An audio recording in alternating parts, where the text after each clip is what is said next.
Welcome, everyone, to The Unseen Wisdom. Great to be here. We're the place where we take, the news headlines, reports, and really try to dig underneath the surface. Yeah, we sift through it all to find those crucial insights that maybe aren't immediately obvious, what it really means for you. Exactly.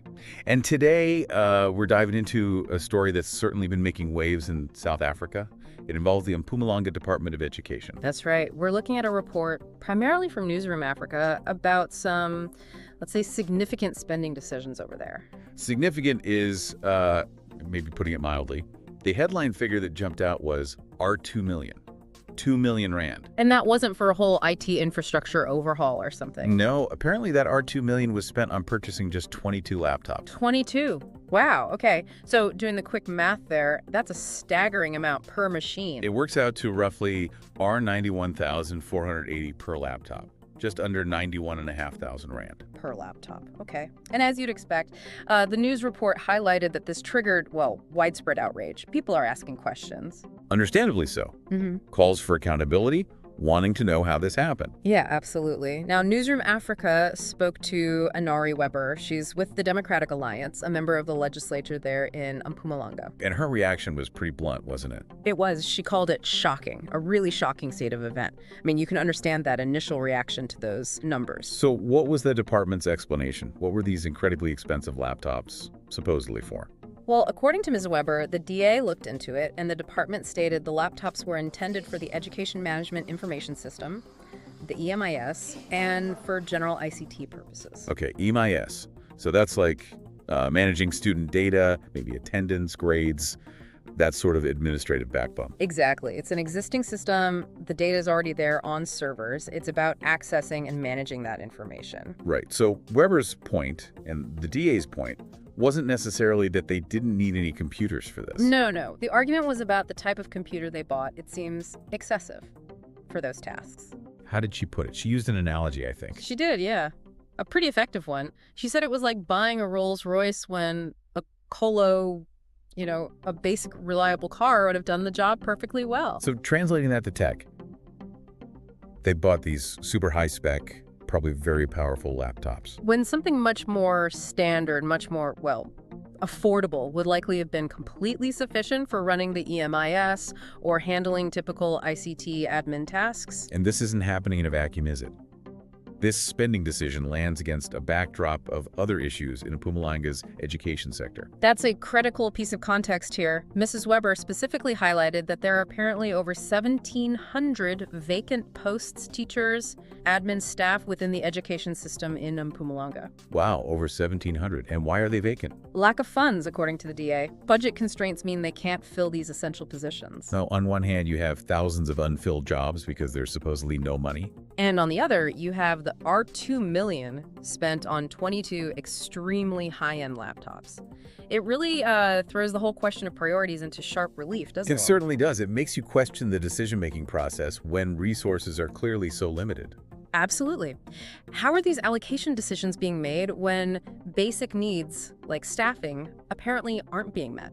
Did the report identify the specific make and model of these Rolls-Royce laptops? It did. They were identified as the Dell XPS 16S. Okay, the Dell XPS 16S. Now, this is where it gets a bit more nuanced, right? Because the initial assumption might be sheer price gouging.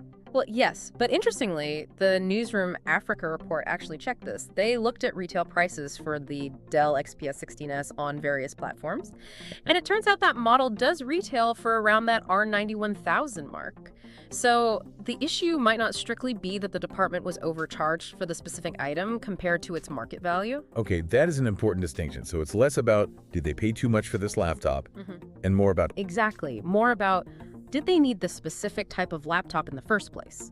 Was a machine with the capabilities of a Dell XPS 16S genuinely required for the stated purpose? What kind of capabilities are we talking about with a machine like that? Well, these are powerful computers, often used for demanding tasks, graphic design, video editing, software development.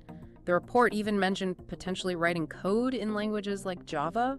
Things you probably don't need to do to update student records or manage basic IT tasks. Precisely. As Ms. Moroper pointed out, that kind of machine is usually needed by highly specialized professionals, developers, engineers, designers.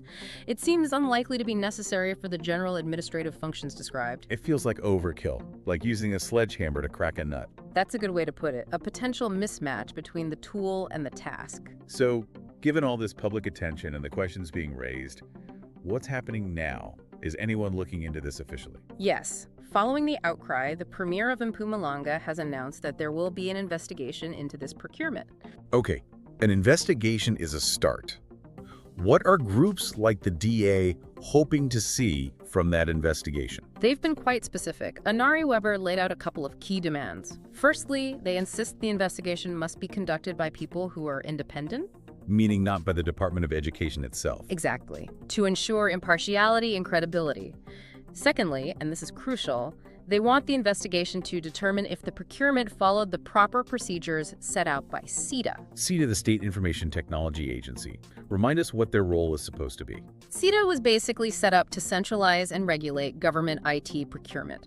The idea is to ensure government departments buy appropriate technology, that it's genuine, not counterfeit or substandard. And importantly, that they get value for money, right, to avoid overspending. Precisely. SITA negotiates bulk deals and sets standards and pricing agreements. So buying IT equipment for government isn't supposed to be like just going to a shop. It should ideally go through SITA-approved channels and agreements. And Weber made the point that just because it's a known brand, like Dell, doesn't automatically mean it's SITA compliant. Correct. The specific purchase, the transaction itself, needs to be part of an approved SITA agreement to ensure that cost-effectiveness framework is being used. You can't just buy anything off the shelf, even if it's a good brand, and assume it meets the government procurement rules for value. And the DA's concern was that there wasn't much clarity on whether this actually happened. They mentioned a lack of transparency, even used the word secrecy around whether SITA processes were followed for these laptops. Yeah. That obviously just adds to the suspicion. So the investigation needs to look at the necessity, the choice of product, and the process followed. Yes, and the DA is pushing hard for accountability. If the investigation finds that rules were broken or that the decision was fundamentally flawed given the province's needs, then there need to be consequences. swift action, yes, especially when you consider those unfilled posts and other resource gaps in education. Weber did acknowledge it might be hard to just, return the laptops now. True, the practicalities of reversing it might be complex, but she stressed that finding out exactly what went wrong and why is still absolutely essential to figure out the best way forward and hopefully prevent similar issues in the future. When you zoom out, it really does come back to that core issue of priorities, doesn't it? Absolutely. In a province facing significant challenges in its education system, needing more schools, more teachers, basic resources for learners, spending R2 million on 22 ultra-high-spec laptops just demands scrutiny. It raises fundamental questions about how public money is being managed and allocated. So, if we were to boil it down for our listeners, the key takeaway here isn't necessarily about inflated pricing per se. The retail price seems about right for that specific model. Right. The real crux of the matter is the choice. Was this incredibly high-end, expensive technology actually needed for the job? Or does it represent potentially a serious misallocation of scarce public funds, especially when you weigh it against those very real, very critical unmet needs elsewhere in the Mpumalanga education sector? It definitely makes you think. What does an incident like this tell us about, well, the checks and balances? About procurement processes, about oversight within government departments? And maybe more broadly, how can ordinary citizens ensure there's greater accountability and transparency when it comes to how their tax money is spent, particularly in such a vital area as education? It really leads to that final thought, doesn't it? This situation in Mpumalanga kind of begs the question. How often might these sorts of unseen decisions, these choices about resource allocation deep within departments, actually have really significant, tangible consequences for the people on the ground who need those services the most?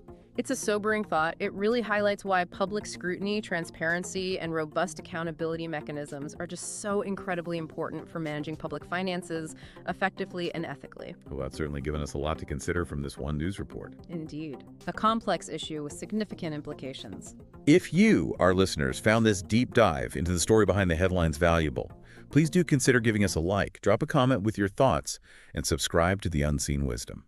Your support helps us continue bringing these kinds of analyses to light. We appreciate you tuning in.